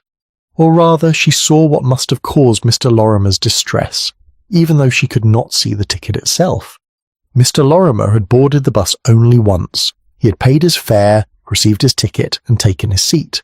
The ticket should have been punched once and once only. But something about the ticket in his hand suggested otherwise. The way he was examining it, turning it over, holding it up to catch what little light remained from the windows, these were the actions of a man who had found something unexpected, something that should not be there. His ticket had been punched twice. The realization came to Miss Marple with the clarity of a bell chime. Someone had handled Mr. Lorimer's ticket after he had received it. Someone had taken it from his possession, perhaps during the confusion of the sharp turn, or during the stop when Mr. Hickson was outside examining the engine, and had punched it a second time before returning it. But why? What possible purpose could be served by such an action? Miss Marple's mind worked through the possibilities with methodical precision. In itself, a double-punched ticket meant nothing. It was merely evidence that someone had handled the ticket improperly. But if one considered it in context, if one thought about the parcel that Mr. Lorimer had examined with such horror after the stop, about the conversation concerning wills and inheritances, about the niece who had appeared after 7 years of estrangement, then the ticket became something more significant. It became proof of access. The ticket had been in Mr. Lorimer's coat pocket. Miss Marple had seen him place it there after boarding. To punch it a second time, someone would have needed to remove it from his pocket, handle it, and return it without his knowledge. And if someone could do that with the ticket, they could do it with anything else in his pockets as well. Keys, for instance, or a small bottle of medicine. The bus slowed as it approached the stop for Gossington Hall. Miss Marple gathered her shopping basket and umbrella, preparing to disembark. But her attention remained fixed on Mr. Lorimer, who sat clutching his ticket as though it were evidence in a criminal trial, which, Miss Marple reflected, it might very well prove to be. "Gossington Hall," Mr. Hickson called out, bringing the bus to a gentle stop. Miss Marple rose from her seat, made her way down the aisle, and descended the steps into the snowy evening. But before leaving, she turned back for one final look at the interior of the bus, at the passengers who remained aboard for the journey into Little Shurston proper. Mr. Lorimer sat frozen in his seat, the ticket still in his hands, his parcel clutched to his chest. Mrs. Devering had turned slightly and was watching her uncle with an expression that might have been concern but struck Miss Marple as something else entirely. The look of someone waiting for an experiment to conclude, waiting to see if the hypothesis would be confirmed. Mr. Garrett was pulling on his coat, preparing for his own stop, which would be the next one after Gossington Hall. As he did so, his eyes met Miss Marple's briefly, and she saw in them a quality of awareness that suggested he too had observed more than he was saying. The doors closed and the bus pulled away, carrying its remaining passengers into the darkness. Miss Marple stood for a moment in the snow, watching the red taillights recede, before turning up the drive toward Gossington Hall. But her mind was not on the pleasant evening ahead with Mrs. Bantry. It was on what she had witnessed on that bus, on the pattern that was now becoming disturbingly clear. Someone had accessed Mr. Lorimer's possessions during the journey. Someone had taken his ticket from his pocket and returned it, leaving evidence of their intrusion in the form of that second punch mark. And if they had taken the ticket, what else might they have taken? Or more ominously, what might they have left behind? The parcel, Miss Marple thought. That was the key to everything. The parcel that contained Mr. Lorimer's heart medication, the medicine he needed to survive. The parcel that had been placed under the seat, making it vulnerable during those moments when attention was elsewhere. The parcel that Mr. Lorimer had examined with such horror after the stop on the old coach road. Had someone substituted the contents, replaced genuine medicine with something harmful, or had they simply tampered with it in some way, adding something to the pills that would prove fatal when combined with Mr. Lorimer's condition? Miss Marple walked slowly up the drive, her feet crunching in the fresh snow. The lights of Gossington Hall glowed warmly ahead, promising hospitality and Christmas cheer, but she found herself thinking not of celebration, but of tragedy, of a man alone with his fears carrying home medicine that might no longer be safe, of a niece who stood to inherit if her uncle's new will was never signed, of opportunities taken and warnings unheeded.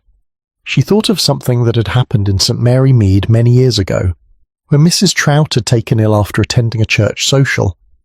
Everyone had assumed it was something she had eaten at the event, but Miss Marple had noticed that Mrs. Trout had taken her medicine just before leaving home, and had wondered if perhaps the medicine itself had been the problem. It had taken some delicate investigation, but eventually the truth had emerged. A well-meaning but dangerously incompetent neighbour had helped by adding herbs to Mrs. Trout's prescription, nearly killing her in the process. But this situation was different. There was nothing well-meaning about what had happened on that bus. Someone had deliberately accessed Mr. Lorimer's possessions, had handled his medicine, had left evidence of their intrusion. And they had done so knowing that Mr. Lorimer suffered from a serious heart condition, knowing that any tampering with his medication could prove fatal. The ticket punched twice was proof of intent. It demonstrated that someone had been close enough to reach into Mr. Lorimer's pocket, skilled enough to do so without immediate detection, and bold enough to take the risk despite the presence of other passengers. Miss Marple reached the front door of Gossington Hall and paused before ringing the bell. She was faced with a dilemma. She had observed what appeared to be a crime in preparation, possibly even in commission. But what exactly had she seen? A conversation about a will, a parcel placed under a seat, A ticket punched twice, a man's growing distress. None of it taken individually constituted proof of criminal intent, and yet taken together it formed a pattern that Miss Marple had seen before, the pattern of a murder, planned and executed with the cold calculation of someone who believed they could commit the perfect crime in plain sight, witnessed by a bus full of passengers who would see nothing amiss. She pressed the bell and waited, her mind already working through what she would need to do. She would need to find a way to contact Mr. Lorimer, to warn him of the danger she suspected. But would he listen? And more importantly, would a warning be enough? Or had the crime already been committed during that Christmas Eve bus ride? The door opened, and Mrs. Bantry's butler stood framed in the warm light from within. "Good evening, Miss Marple. Mrs. Bantry is expecting you in the drawing room." "Thank you, Simmons." Miss Marple stepped inside, but her thoughts remained outside in the snowy darkness, following that bus as it continued its journey into Little Shurston. Chapter 9. A Return Journey Alone. Miss Marple had spent a pleasant evening at Gossington Hall, or as pleasant as an evening could be when one's mind was preoccupied with darker matters. Mrs. Bantry had been her usual effusive self, the other guests had been agreeable, and the refreshments had been excellent. But throughout the dinner and conversation, Miss Marple had found herself thinking of Mr. Lorimer and that bus journey, of the ticket punched twice and the parcel examined with such horror. She had excused herself early, claiming fatigue from the journey, and Mrs. Bantry had kindly arranged for Colonel Bantry to drive her back to St. Mary Mead in his motor car. The snow had stopped falling, leaving the countryside blanketed in white beneath a clear cold sky scattered with stars. As they drove through Little Shurston, Miss Marple found herself looking out the window with unusual attention, as though she might catch some glimpse of Mr. Lorimer or learn something from the darkened houses and quiet streets. But there was nothing to see, only the ordinary piece of a village on Christmas Eve, lights glowing in windows, smoke rising from chimneys, the world preparing for the great celebration of the morrow.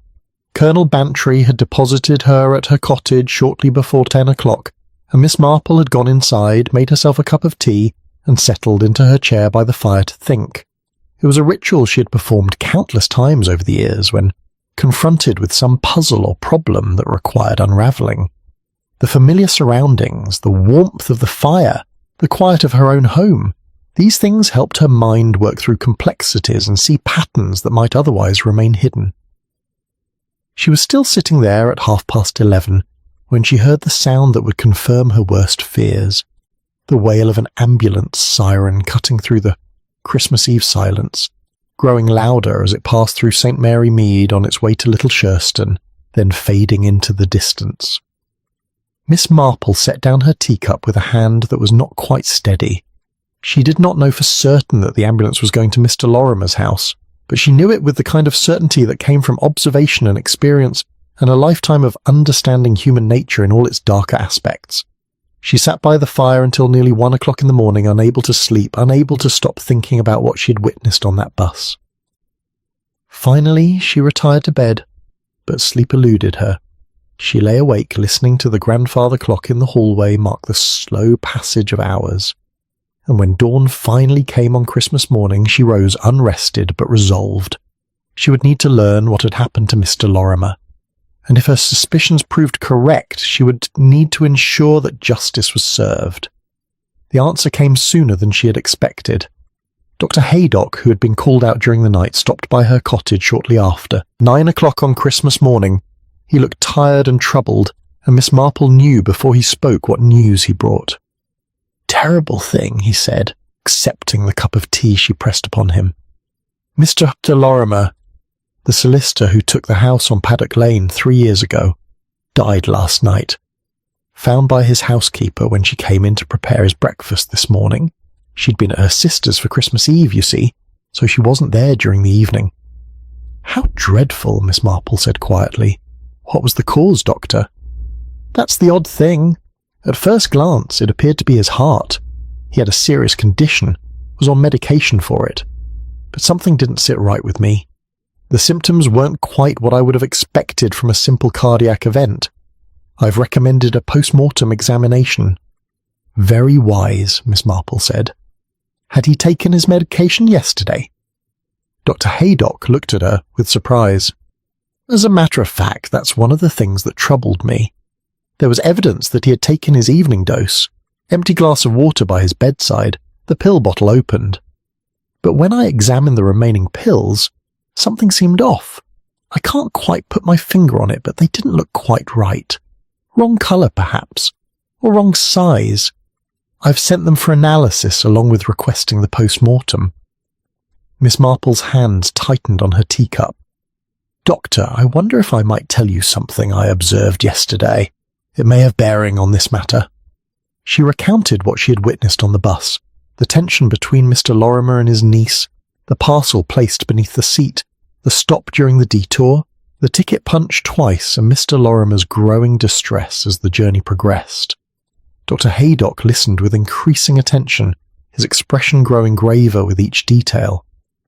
"This is very serious, Miss Marple. If what you're suggesting is correct, if someone tampered with his medication during that bus journey, then we're talking about murder, not a natural death." "I'm afraid that's exactly what I'm suggesting, Doctor, though I'm not certain how it was accomplished. The parcel appeared undisturbed when Mr. Lorimer examined it. The string was still tied, the paper intact. But if someone had access to his coat pocket, if they took his ticket without his knowledge, they could have taken his keys as well. House keys, perhaps, or—" Dr. Haydock paused, his face paling. "Good God!" "He stopped at Pemberthy's chemist shop yesterday afternoon. I saw him myself. He picked up his prescription, a month's supply of his heart medication.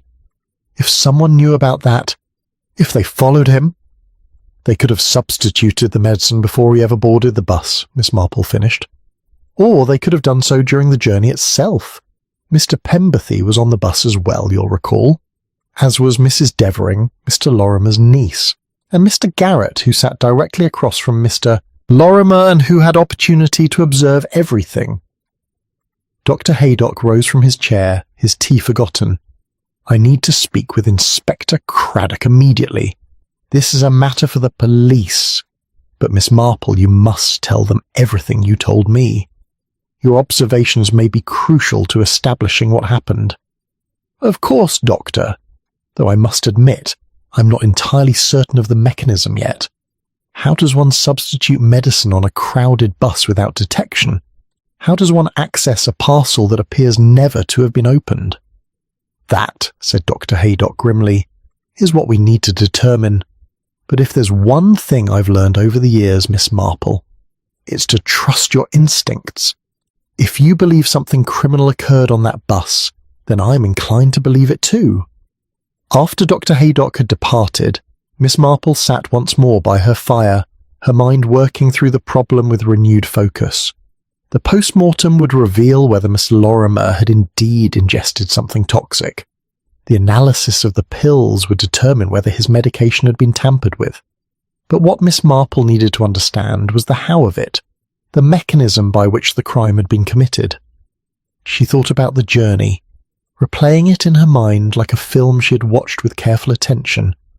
The bus boarding, Mr. Lorimer taking his seat, not in his usual place but in the middle section, Mrs. Devering engaging Mr. Pemberthy in conversation, the parcel held tightly then placed under the seat, the courtesy offered and briefly accepted, the conversation about wills and inheritance, the detour and the unexpected stop.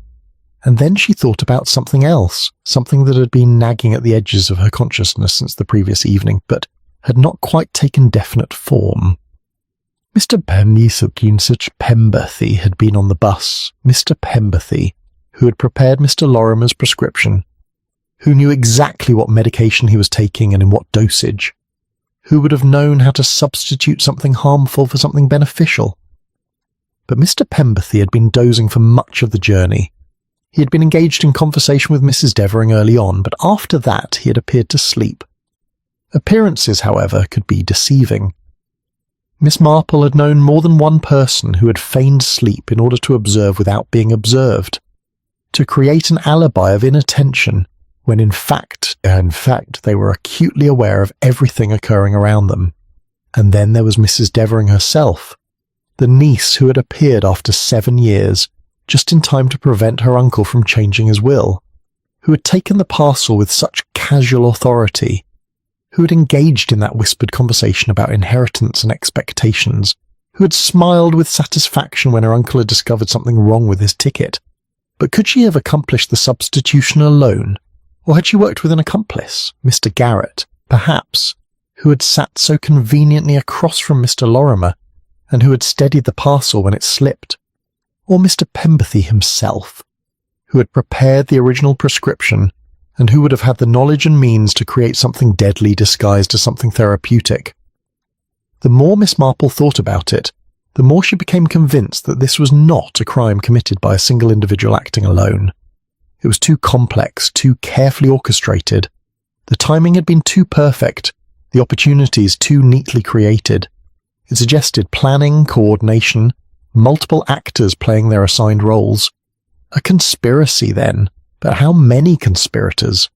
And what exactly had each of them done? Miss Marple rose from her chair and went to her writing desk. She took out a sheet of paper and began to make notes, listing everything she had observed in careful order. The timeline of the journey, the movements of the various passengers, the moments when attention had been diverted, the opportunities for access to Mr. Lorimer's possessions. As she wrote, a pattern began to emerge. Not the complete picture yet, but enough to suggest the outlines of what had occurred. She could see now how it might have been done, though she still needed to confirm certain details, still needed to understand the precise mechanism of the substitution. But she was getting closer, and when Inspector Craddock arrived, as she was certain he would, she would be ready to share not just her observations, but her theory of how Mr. Lorimer had been murdered on a crowded bus on Christmas Eve, witnessed by a dozen passengers who had seen everything and understood nothing. The snow lay white and peaceful outside her cottage window. Inside, Miss Marple continued to work, her mind sharp and focused, seeking justice for a man who had died alone on Christmas Eve, victim of a crime that had been planned and executed with cold precision while travelling through the snowy countryside on the last bus before Christmas. Chapter 10. What the bus carried with it. Inspector Craddock arrived at Miss Marple's cottage on the morning of December the 26th, Boxing Day. The young inspector, who had worked with Miss Marple on previous cases and had learned to respect her remarkable powers of observation, looked tired but determined as he settled into the chair she offered him.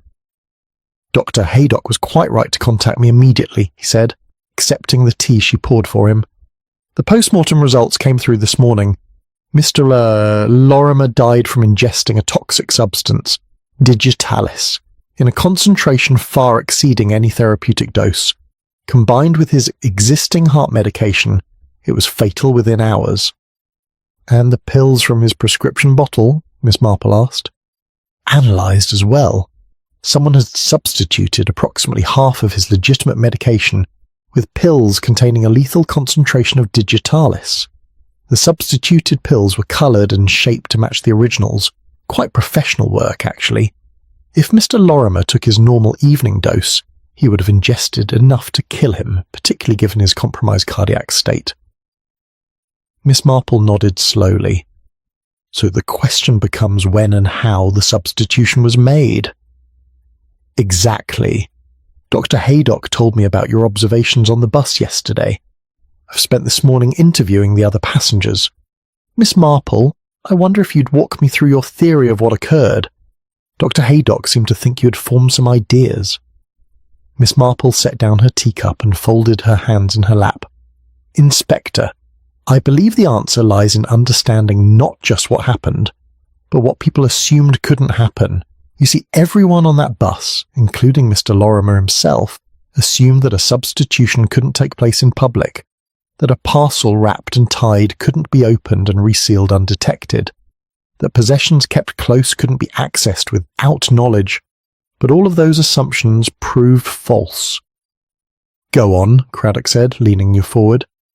The key to understanding this crime is the bus depot. I visited it yesterday morning before you arrived. The old coach road where our detour took us passes directly by the maintenance yard. When our bus stopped for Mr. Hickson to examine the engine, we were not on an empty road. We were quite close to the depot itself. Craddock's eyes widened. You think someone got off the bus during that stop? Not off the bus, Inspector. Onto it. You see, Mr. Hickson's stop was not caused by any mechanical problem. It was arranged. The broken water main, the roadworks. I took the liberty of telephoning the local council this morning. There were no roadworks scheduled on the main approach to Little Shurston yesterday. No broken water main reported. Then Hickson was in on it. I believe so, though proving it may be difficult. The stop created a crucial opportunity. While passengers assumed the driver was outside checking the engine, someone else used that moment to board the bus through the rear emergency door, which I noticed was slightly ajar when we resumed our journey. But who? And how did they know which parcel to target? Miss Marple's expression grew grave. That's where Mrs. Devering's role becomes clear. She knew her uncle had picked up his prescription from Mr. de la Pemberthy's shop. She knew it would be in a parcel, and she had examined that parcel when she helpfully took it from him, testing its weight, feeling its shape through the paper, confirming the contents. But the parcel appeared undisturbed when Lorimer examined it. Because it was undisturbed, Inspector. The substitution had already been made before Mr. Lorimer ever boarded the bus. Craddock stared at her. But he picked up the prescription from Pemberthy's shop only an hour before boarding. Are you suggesting? I'm suggesting that Mr. Pemberthy himself made the substitution. It would have been simplicity itself for him. He prepared the prescription legitimately, then replaced half the pills with the toxic ones before wrapping the parcel. Mr. Lorimer would never have suspected. Why would he? He trusted his chemist. Good God! But what motive would Pemberthy have? Money, I suspect. Mrs. Devering would inherit substantially when her uncle died. He had made that clear in their conversation about the will. She needed him dead before he could execute his plan to leave everything to charity. But she needed it to look natural, or at least untraceable to her. So she recruited Mr. Pemberthy, promising him a share of the inheritance in exchange for his expertise. But the ticket, Craddock protested. You said Lorimer's ticket had been punched twice. What was the purpose of that? That was the genius of their plan, Inspector. The ticket proved access. You see, during that moment of confusion when the bus took the sharp turn, the turn that was also arranged, I suspect, by our cooperative driver, Mrs. Devering reached into her uncle's coat pocket. She took his ticket, punched it a second time to create evidence of her access, and returned it. The message was clear. If she could take the ticket, she could have taken anything else. Keys, medicine, whatever she wanted. But why leave evidence of tampering at all? Miss Marple smiled thinly. Psychology, Inspector. If Mr. Lorimer discovered the double punch, which he did, he would assume the substitution had been made on the bus during the journey. He would think back to the moments when the parcel was out of his immediate control, when it was under the seat during the detour, when Mrs. Devering briefly held it. He would never think to question whether the substitution had been made earlier, before he even boarded. The ticket was misdirection. Brilliant, Craddock said softly. Diabolical, but brilliant. But you mentioned someone boarding during the stop at the depot. If the substitution was already complete, what was their purpose? Confirmation, I believe. Mr. Garrett, who I suspect was also part of the conspiracy, needed to ensure the parcel was indeed the one containing the medicine. He had steadied it when it nearly fell, testing its weight. During the stop, I believe someone came aboard briefly, perhaps retrieved something from Garrett, or passed him information. It would have taken only seconds, and everyone was distracted by the unusual stop, by Mr. Hickson's supposed engine trouble. Craddock was making rapid notes. We'll need to question all three of them, Pemberthy, Devering, and Garrett, and Hickson the bus driver. If we can break one of them, I believe you'll find Mrs. Devering is the weakest link, Miss Marple said. She's clever, but she made a crucial error yesterday. After we arrived at our destinations, Mr. Lorimer went home and examined his medicine more carefully. He must have noticed something, perhaps the colour was slightly off, or the size not quite right. He telephoned Mr. Pemberthy to inquire about it. How do you know this? Because Mr. Pemberthy mentioned it when I visited him this morning, ostensibly to collect my own prescription. He was nervous, Inspector. He said Mr. Lorimer had called questioning his medication, and that he, Pemberthy, had assured him everything was correct and urged him to take his evening dose as prescribed. That telephone call sealed Mr. Lorimer's fate. Even though he had suspicions, he trusted the professional reassurance of his chemist. And Mrs. Devering's error? She was seen at the bus depot yesterday evening, Inspector. I made inquiries this morning. She went there shortly after the buses had stopped running for Christmas, claiming she had left something on the bus. The clerk thought nothing of it at the time, but it suggests she was nervous about evidence, perhaps worried that something had been left behind during that stop on the old coach road. Craddock stood, his face set with determination. I'll bring them all in for questioning. With your testimony about what occurred on the bus, combined with the forensic evidence, we should be able to build a case. But Miss Marple, there's one thing I don't understand.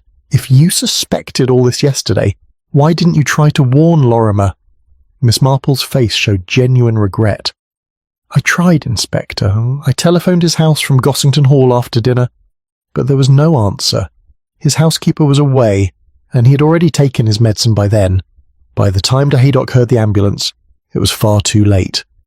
There was a moment of silence, broken only by the ticking of this grandfather clock in the hallway. People feel safest in public places, Miss Marple said quietly, echoing the thought she had formed on the bus. That's why they notice so little. A conversation on a bus seems innocuous. A moment of courtesy appears harmless. Professional providing reassurance is trusted without question, but all of these ordinary moments can conceal extraordinary malice. You've seen it before, Craddock observed. It was not a question. Many times, Inspector, human nature doesn't change, regardless of the setting. The desire for money, the willingness to commit murder to obtain it, the careful planning to avoid detection, these are as old as civilization itself. What varies is only the method, the opportunity. Yesterday the method was a bus journey on Christmas Eve. Tomorrow it will be something else. But the fundamental pattern remains the same. Craddock gathered his notes and prepared to leave. I'll keep you informed of developments. And Miss Marple, thank you. Without your observations, this would likely have been dismissed as natural causes. Lorimer's heart condition would have provided the perfect cover. That was precisely what they counted on, Inspector. But they failed to account for one thing. What was that? That an elderly lady who notices things might be sitting at the back of the bus, watching everything and understanding more than they could have imagined. After Craddock had departed, Miss Marple returned to her chair by the fire. The arrest of Mrs. Devering, Mr. Pemberthy and Mr. Garrett would follow shortly, she had no doubt. The evidence would be assembled, for the case built, justice served. But she found herself thinking of Mr. Lorimer, sitting alone on that bus, clutching his parcel, growing increasingly aware that something was terribly wrong, but unable to determine exactly what or how to protect himself. He had been murdered in plain sight, surrounded by witnesses, on a routine bus journey. The perfect crime, or so his killers had believed. But there was no such thing as a perfect crime. Miss Marple had learned that long ago. There were only crimes where no one had been paying attention. And yesterday, on that Christmas Eve bus ride, someone had been paying very close attention indeed. The fire crackled softly in the grate. Outside, the snow lay white and peaceful under the winter sky. And in St. Mary Mead, life continued its quiet, ordinary way.